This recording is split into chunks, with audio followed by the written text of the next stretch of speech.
नमस्कार। सत्य हिंदी के खास कार्यक्रम अर्थ अनर्थ में आपका स्वागत है। मैं हूं हर्ष रंजन। दोस्तों, पहले से ही महंगाई और बेरोजगारी की मांग झेल रही भारत की जनता पर एक और बोझ पड़ सकता है।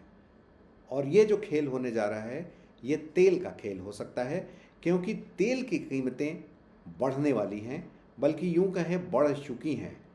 मध्य पूर्व में जारी राजनीतिक अशांति ने कच्चे तेल की कीमतों को ऊपर ढकेल दिया है। सिर्फ एक दिन में, कल यानी मंगलवार को, तेल की कीमतों में 4% की भारी बढ़ोतरी हो गई है।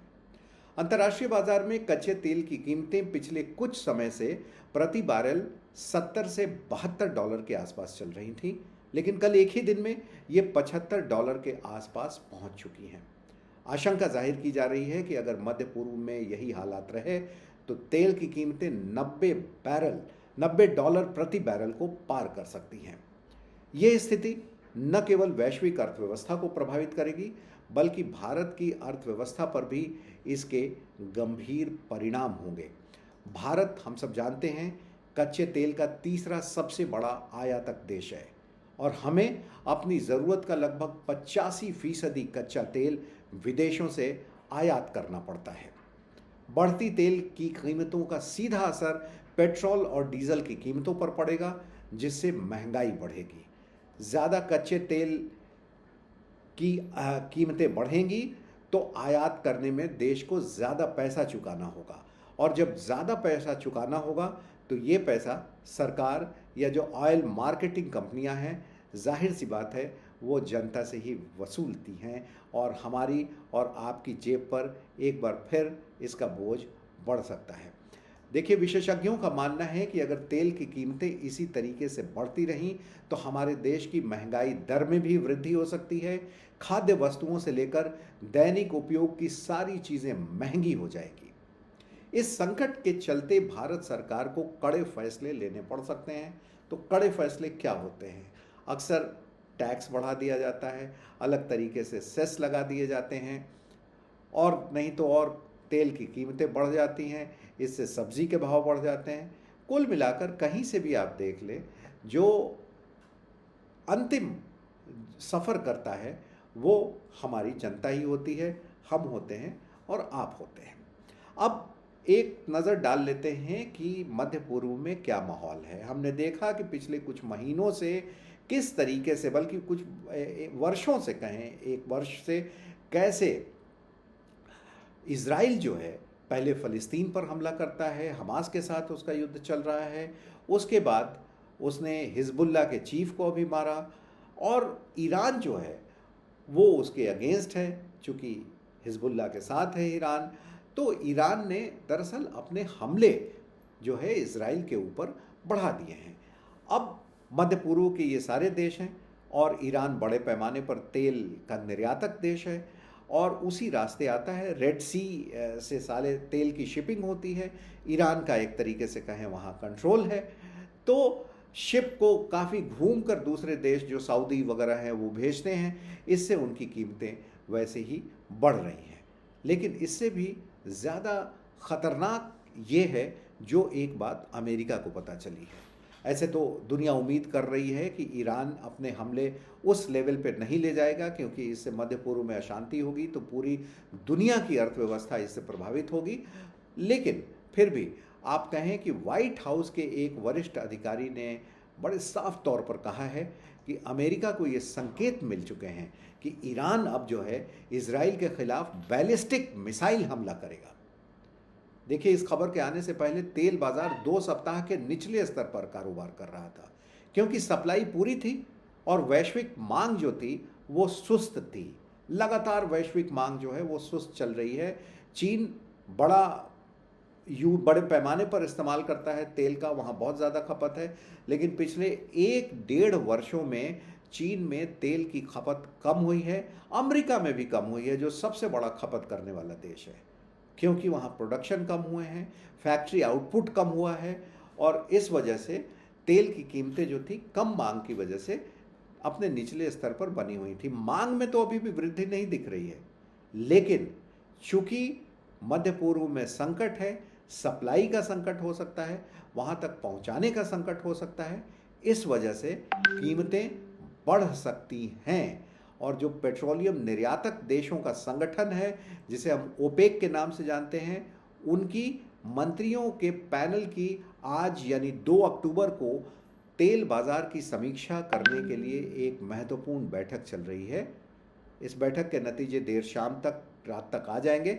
हालांकि इसमें किसी नीतिगत बदलाव की उम्मीद नहीं की जा सकती है, लेकिन हो सकता है कि दिसंबर से ओपेक समूह, जिसमें रूस जैसे सहयोगी देश भी उसके शामिल हैं, हर महीने 1,80,000 बैरल प्रतिदिन उत्पादन अपना बढ़ा दे।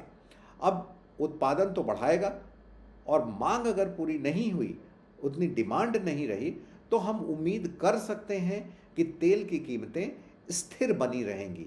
लेकिन अगर उत्पादन नहीं बढ़ा तो उल्टा असर होगा और तेल की कीमतें $90 प्रति बैरल को पार कर जाएंगी। यहाँ एक चीज़ और बता दें कि एक बैरल की जब बात होती है तो हम इसे 159 लीटर समझें, क्योंकि एक बैरल में तेल जो आता है 159 लीटर के आसपास आता है। ईरान जो है अगर बैलिस्टिक हमला करता है इजराइल के ऊपर, तो जाहिर सी बात है इजराइल उसका जवाब देगा, स्थिति और ख़राब होगी। और ईरान जो है एक प्रमुख तेल उत्पादक देश है, जो पश्चिमी प्रतिबंधों के बावजूद, अमेरिकी प्रतिबंधों के बावजूद प्रतिदिन लगभग 3 मिलियन बैरल या कहें विश्व उत्पादन का लगभग 3% आपूर्ति करता है। तेहरान का, यानी जो ईरान की राजधानी है तेहरान, उसका होमुर्ज जल डमरू मध्य पर महत्वपूर्ण प्रभाव है।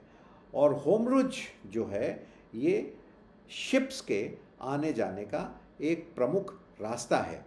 ये तेल और गैस टैंकर शिपमेंट के लिए एक महत्वपूर्ण चेक पॉइंट भी है और इस पर हम कहें कि पूरी तरीके से ईरान का नियंत्रण है। यहाँ से प्रतिदिन 20 मिलियन बैरल तेल का संचालन होता है, जो पूरी दुनिया में जो तेल का व्यापार होता है उसका लगभग 30% है।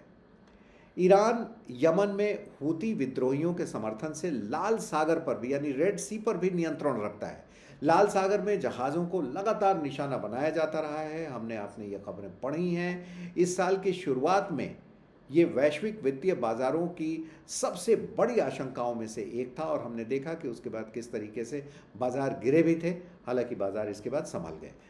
सऊदी अरब, इराक, यूएई, कुवैत और कतर सहित अन्य प्रमुख तेल और गैस निर्यातक होमरुज पर बहुत अधिक निर्भर हैं, क्योंकि यहीं से उनका तेल का आवागमन निर्भर करता है। और इससे ये संभावना बढ़ जाती है कि ईरान द्वारा चेक पॉइंट को बंद कर दिया जा सकता है और बंद करने के व्यापक परिणाम हो सकते हैं। जैसे ही ईरान बंद करेगा, तेल का शॉर्टेज होगा और उसके बाद इसकी कीमतें आसमान को छूने लगेंगी। वैश्विक विकास में मंदी के बीच तेल की मांग कम हो गई है, क्योंकि अभी हमने थोड़ी देर पहले बताया कि जो सबसे ज़्यादा खपत करने वाला देश है अमेरिका, और तेल का दूसरा सबसे ज़्यादा खपत करने वाला देश जो है वो चीन, इन दोनों जगह मांग कम हुई है, क्योंकि बीजिंग में धीमी पड़ रही है जो वहाँ की अर्थव्यवस्था है, वहाँ की जो गतिविधि है, और उसे फिर से एक बार पटरी पर लाने के लिए चीन को काफ़ी संघर्ष करना पड़ रहा है। आर्थिक हालात वहाँ ठीक नहीं है। यूरोपीय उद्योग में भी मंदी है और सर्वेक्षणों से पता चलता है कि सितंबर में फैक्ट्री उत्पादन में सबसे तेज गिरावट आई है इन देशों में। अब देखिए, तेल की कीमतें जब बढ़ती हैं तो उसका क्या असर होता है। असर रिफाइनिंग और परिवहन लागत बढ़ जाती है। सरकार इसको टैक्स और शुल्क में बढ़ोतरी करके वसूलती है। इससे राज्यों के राजस्व पर भी असर पड़ता है। और अगर यही स्थिति, थोड़े समय तक तो सरकार शायद तेल की कीमतें न बढ़ाए, लेकिन यही स्थिति अगर लंबी चलती रही तो विकास दर में गिरावट, नौकरी के अवसरों में कमी, ऐसी न जाने कितनी समस्याएं आ सकती हैं। और ख़ास तौर पर तब जबकि पहले से ही सरकार जो है थोड़ी सी अर्थव्यवस्था के फ्रंट पर जूझ रही है, हमारा कर्ज बहुत बढ़ा हुआ है और प्रति व्यक्ति आय भी जो उम्मीद है उस हिसाब से नहीं बढ़ रही है। ऑटोमोबाइल हो, परिवहन हो, एयरलाइंस हो, इस जैसे उद्योग भी तेल की कीमतें बढ़ने से प्रभावित होंगे। यात्रियों को ज़्यादा शुल्क देना पड़ सकता है। और आखिरकार ये संकट और कच्चे तेल की बढ़ती कीमतें हमें फिर एक बार याद दिलाती हैं कि हमारे देश की ऊर्जा सुरक्षा जो है वो कितनी महत्वपूर्ण है। तमाम चीज़ों में हम दूसरे देशों से अपना मुकाबला ज़रूर करते हैं और कहते हैं कि हम अमेरिका के बाद, चीन के बाद बड़ी इकॉनमी हैं। लेकिन हमें ये भी साथ में देखना चाहिए कि किस तरीके से अपनी ऊर्जा सुरक्षा जो है वो अमेरिका करता है और किस तरीके से ऊर्जा सुरक्षा चीन भी करता है। शायद अभी हम उस पैमाने पर पिछड़े हुए हैं। अगर तेल की कीमतें बढ़ती हैं तो हमें वैकल्पिक ऊर्जा स्रोतों पर जाना होगा, नहीं तो अर्थव्यवस्था के फ्रंट पर और हमारी जेब पर बहुत बड़ी दिक्कत आ सकती है। फिलहाल इस अंक में इतना ही। नमस्कार।